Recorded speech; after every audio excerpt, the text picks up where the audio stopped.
Shoutout ko lang guys ang mga nanood sa aking upload video kahapon sa long form video na kung saan mayroon na daw ads ang aking long form video. Ayan. At bago natin ipagpatuloy guys ang diskusyon na ito, kung bago ka pa lang dito sa aking Facebook page ay huwag kalimutan paki-follow na at paki-subscribe na din sa ating YouTube channel.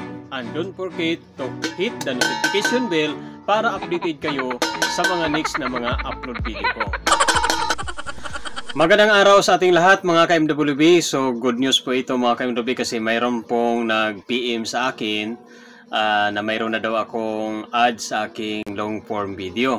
Ayan. Wow. So sa totoo lang po mga ka-MWB no, ay expected na po yan na mayroon na pong magpakita o lumabas na ads sa ating long form video dahil medyo matagal na po tayong na-monetize sa ating in-stream ads. Ayan. So salamat po sa nag-appreciate at sa nanood sa aking video kahapon na in-upload ko sa long video. Ayan. So ito po, makita ninyo dito guys ang video na in-upload ko kahapon. Yan po ang video na pinanood nila na mayroon daw mga ads na nakita.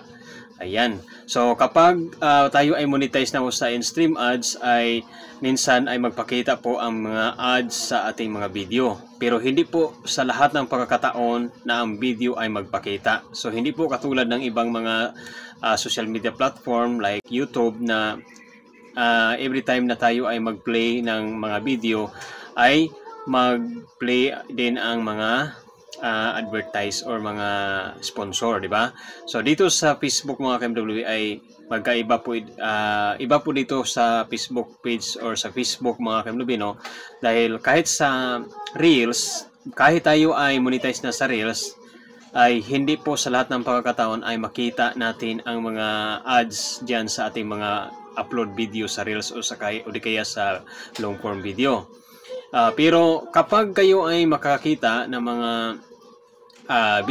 mga sponsor or advertise sa isang video na pinanood ninyo, ibig sabihin ay nagugustuhan at parang nagandahan no, sa Facebook sa ating in-upload na video, no? Kaya binigyan niya ng advertisement.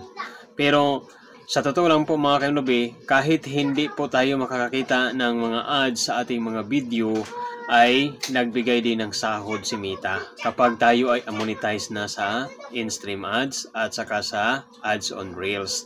Kahit po ay walang ads na makikita natin dyan, ay mayroon pa ring sahod na binigay si Meta. So maraming mga content creator na pinanood natin na kahit sila ay mayroon ng mga million views at saka mayroon din silang million followers, ay hindi naman po sa lahat ng pagkakataon ay mayroon silang ads sa kanilang mga video.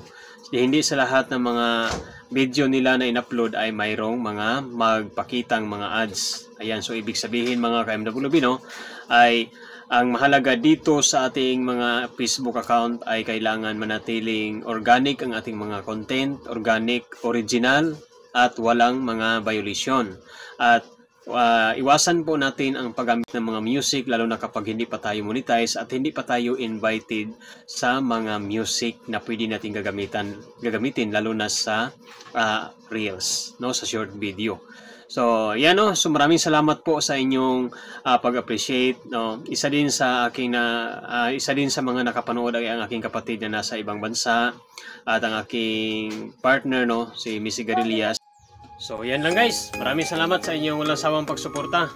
At kung sa mga baguhan pa lang dito sa aking Facebook page, don't forget guys, kung nagustuhan ninyo ang aking mga content at ang aking Facebook page, ay huwag kalimutan paki-follow na dito at mag-react dito at mag-share sa video na ito. Maraming salamat po sa inyong panonood at sa mga viewer natin sa YouTube. Don't forget guys, huwag kalimutan mag-subscribe at pa-click sa notification bell para updated kayo sa mga video. Thank you and God bless. Bye-bye.